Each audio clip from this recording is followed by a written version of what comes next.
estamos aquí con la psicóloga Rosa María Chávez, quien nos explicará acerca de lo que es su vivencia o su experiencia acerca de lo que es estar en una fundación como esta. Bueno, pues muy buenos días. Pues aquí la Fundación de Apoyo para Niños Especiales, conocida por FANI, tenemos tiempo trabajando en lo que pues, están ustedes ahorita investigando en cuestión de la concientización, ¿verdad? Y sensibilización en relación a lo que es la discapacidad. Hace varios años, casi como unos 15 yo creo, se empezó una campaña de sensibilización.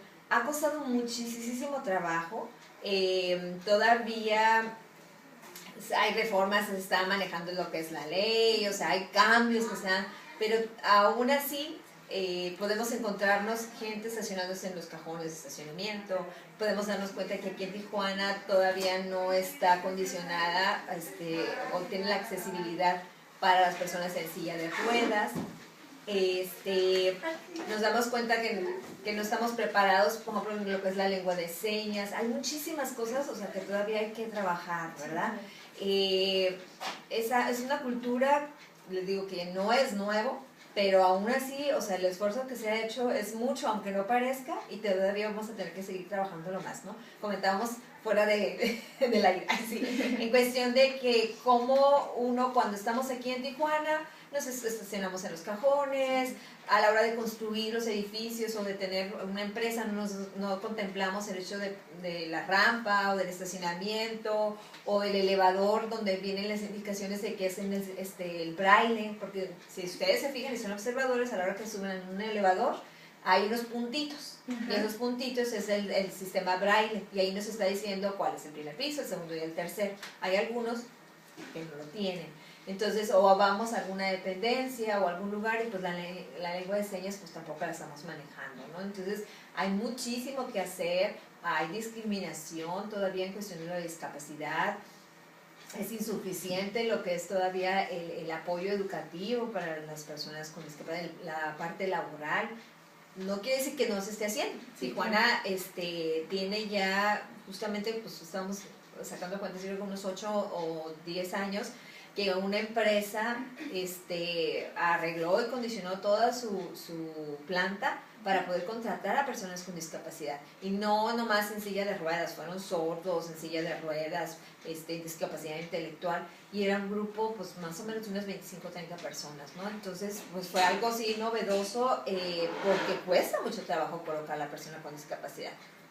Sí, claro, me imagino. Mencionando lo que es la palabra discapacidad, a su criterio, ¿cuál cree que sería la forma más correcta de llamarlo, como para no marcar lo que es tanto la palabra? Mira, más que nada a nivel internacional se dice persona con discapacidad, ese es el término correcto. Sí, ya está lo que es la Organización Mundial de la Salud, o sea, hay un convenio, una convención en cuestión de discapacidad, y el término correcto son personas con discapacidad. Ese es. Sí, okay. O sea, más que nada aquí se maneja la discapacidad como una condición. No se dice el cieguito, no se dice el sordito. Ajá. Es una persona sorda, es una persona con un problema visual, ¿verdad? Pero es persona con discapacidad. O niño con discapacidad o joven con discapacidad. Actualmente, ¿cuántos años tiene ya laborando con personas en este ámbito? Ahí sí me agarraste en curva. Tenemos, bueno, la fundación tiene trabajando 18 años con personas con discapacidad. Y en lo personal yo tengo, desde el 95. Ya tenemos tiempo, sí. Ahora, otra consulta, ¿considera usted que es buena la educación que tenemos en cuanto a cómo tratar a una persona con discapacidad? No, nos hace falta, eso es la cultura, ¿no? Nos hace falta el saber cómo acercarnos, el temor, muchas veces el miedo a herirlo o a no saber cómo tratarlo. Por ejemplo, a mí algo que me llama mucho la atención, alguna vez me llegó un folletito donde venía que si está una persona en silla de ruedas, o sea, yo si tengo que pasar, no la voy a aventar, o sea, no la voy a mover la silla de ruedas aunque tenga la ruedita, le tengo que pedir el permiso para poder hacerlo, porque es como si yo estuviera parada y me avientan, entonces no me gustaría. O por ejemplo, hay una persona que es invidente o ciega, si la persona, yo lo que puedo hacer es ofrecerle mi ayuda. Necesitas que te apoye. O sea, no es llegar y agarrarlo del brazo y cruzarle la calle, claro, ¿no? Hay maneras, por ejemplo, en cuestión de una persona ciega, que ellos te ponen la mano sobre el hombro y van caminando, tú vas enfrente y ellos van, atrás, ¿no? O sea, pero aquí, yo creo que una de las barreras principales es ese miedo. A veces a preguntar, ¿verdad? O sea, pero digo, claro que vamos a ser respetuosos y si me dice que no, bueno, pues, o sea, no quiere la persona. Es más, yo tengo ahí una experiencia, trabajé pues algunos años en el DIF municipal, entonces íbamos a ir a visitar un centro comunitario porque era un espacio que se iba a dar una asociación con personas con discapacidad, pero de silla de ruedas. Entonces yo me acuerdo que primeramente me dieron una unidad que era una Cherokee. Entonces la Cherokee dije, pues ¿cómo voy a subir al señor Martín? El señor Martín era una persona en silla de ruedas sin las piernas, o sea, las tenía amputadas, ¿no? ¿Cómo le voy a hacer? Le decía, pero pues, no, pues sufrí toda la noche a ver cómo le va a hacer. Pues para no hacerse los largos, llegó el día y llega el señor Martín, pero el señor Martín estaba muy metido en deportes, entonces él se baja de su carro y se brinca la Cherokee inmediatamente, no creo que batallé yo más en subir. Sí. Entonces, muchas veces también, o sea, y aquí yo le dije, necesito que le ayude, y ya nomás creo que lo apoyé para que no se moviera la silla y ya brincó. Entonces, o sea, ellos van desarrollando, pero sí desconocemos qué hacer. Nos da temor, a veces nos llega una persona sorda y a lo mejor no manejamos la lengua de señas, pero pues puede ser un dibujo, o sea, si yo trabajo un poquito esa ansiedad, a lo mejor me puedo comunicar con ellos, ¿no? Hay unos que leen los labios, entonces si hablo despacito, a lo mejor alcanza a leerme pero tengo que tener como esa sensibilidad y decir, a ver, o sea, alto y a ver, ¿qué podemos hacer, no? Como nos gustaría que nosotros nos trataran, ¿verdad? O por ejemplo, cuando hay un niño síndrome de Down o con discapacidad intelectual y pues que llegue, está de tu alrededor, bueno, pues o sea, podemos ser amables poniendo otros el libro, porque a veces los niños están ahí como dando vueltas, ¿no? Correcto. De acuerdo al gobierno, ¿usted cree que haga algún buen trabajo como para tener lo que son los lugares especiales para estas personas? Aquí volvemos a lo mismo, o sea, hay algo que es importante, a la hora que tú das un presupuesto a nivel gubernamental, es en base a la estadística. Si ustedes revisan los datos que tiene el INEGI, está registrado, o sea, el 5.1% de la población aquí, ¿no? En cuestión de discapacidad.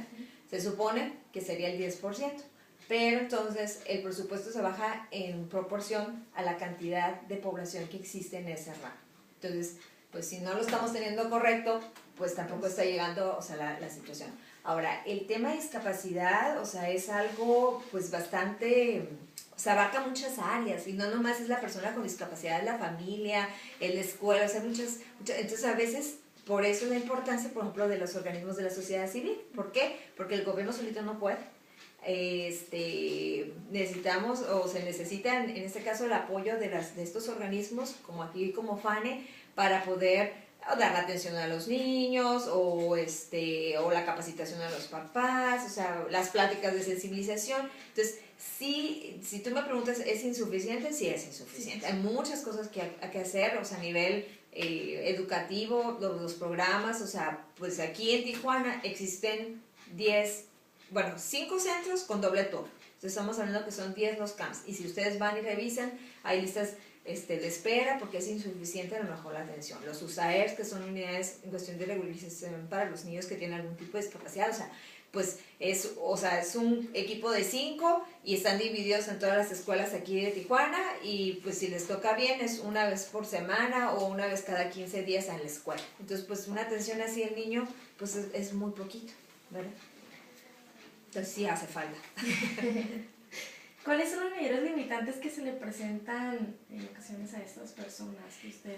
Es que va a depender de la discapacidad, o sea, si hablamos de una discapacidad física, pues volvemos a lo mismo, la accesibilidad que tenemos aquí no estamos, o sea, tú te vas, hay algunos centros comerciales que ya están, pero muchas veces hasta cuando uno hablando de discapacidad como que sentimos que si en este momento en la casa no ha habido nada, no puede suceder. Y eso es como también a veces como un error, ¿verdad? Cualquiera de nosotros, en cualquier momento de nuestra vida podemos quedarnos con alguna discapacidad, por un accidente, por lo que sea. Entonces, a veces a la hora que tú construyes la casa, pues haces una casa de 2 pisos, pero tú nunca piensas que en un momento dado, cuando ya seas adulto mayor, a lo mejor no vas a poder subir las escaleras y vas a estar en silla de ruedas. O a lo mejor vas a ser una persona con una discapacidad temporal, porque suele suceder.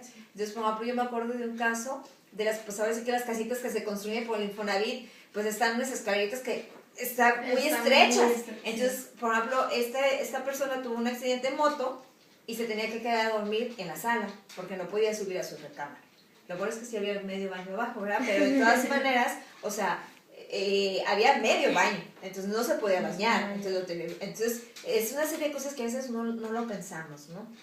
Entonces, me voy a lo físico, a la persona invidente, algo bien común. Si tú te vas a dar la vuelta en el centro, nos vamos a encontrar el bote de la basura, lo que veíamos ahí, un anuncio, a veces están abiertas las alcantarillas, entonces no estamos condicionados ahí. Una persona invidente, pues dígame, ¿cómo va a saber que está la alcantarilla? ¿Verdad? Y si va solo, porque hace también muchos años me tocó, yendo al centro justamente, la importancia, por ejemplo, de hacer nuestro alto donde está la línea amarilla.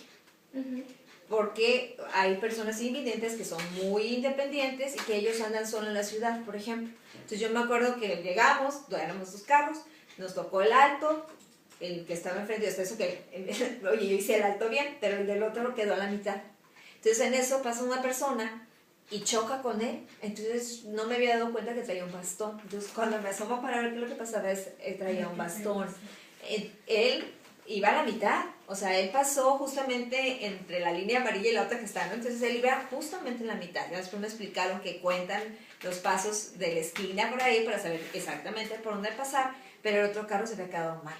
Entonces por eso chocó, entonces lo esquivó y se fue. Pero también el riesgo de que a la hora de salir así, o sea, pudiera pasar algún carro, ¿no? Entonces, bueno, va a depender de la discapacidad. Si hablamos en cuestión de lo que es el autismo o la discapacidad intelectual, pues es otro, vamos a decir, las necesidades que tiene. Entonces depende del tipo de discapacidad y depende también de la severidad, o sea, si es severo, si es leve, si es moderado, ¿no? Entonces, sí. Son diferentes. Okay. De acuerdo a lo que es su experiencia, ¿usted cree que puedan vivir una vida plena? Yo he conocido personas con discapacidad con una vida plena, que muchos que no tenemos, si es que ninguna discapacidad, no lo tenemos. A lo largo de mi vida que me ha tocado trabajar, yo he aprendido muchísimo de las personas con discapacidad.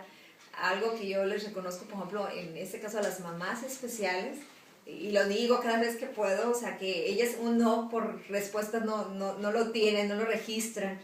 Hay muchas mamás que en su diagnóstico les dicen que el hijo no va a hablar, que no va a caminar, y hay muchos hijos que están hablando y caminando. Entonces, yo creo que si todos los mexicanos y todos tuviéramos ese, sí hay muchísimas personas que lo van mejor que los que no tenemos discapacidad, tenemos otro tipo de discapacidad. Ahora, ya para terminar, ¿cuál es su visión del futuro en cuanto a la convivencia entre personas con limitantes dentro de la sociedad tijuanense?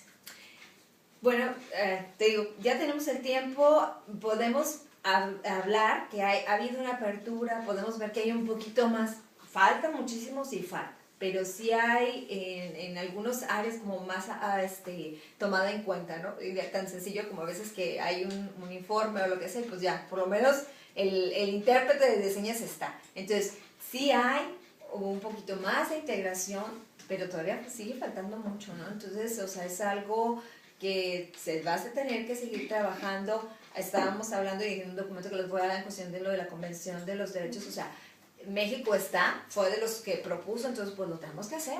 Hay leyes, hay reglamentos municipales, pues a veces lo que nos hace falta es aplicarlos, darle un seguimiento. Hay un consejo municipal aquí en relación a personas con discapacidad, entonces, o sea, sí hay, o sea, y ya se toma en cuenta o a veces ya te consultan, pero pues es algo que vamos a tener que seguirle trabajando duramente. Bueno, agradecemos el tiempo y pues esperemos que esto nos sirva para empezar a lo que es manejar la concientización y tratar a las personas tal y cual debemos hacerlo, ¿no? Muchas gracias, licenciada. Gracias.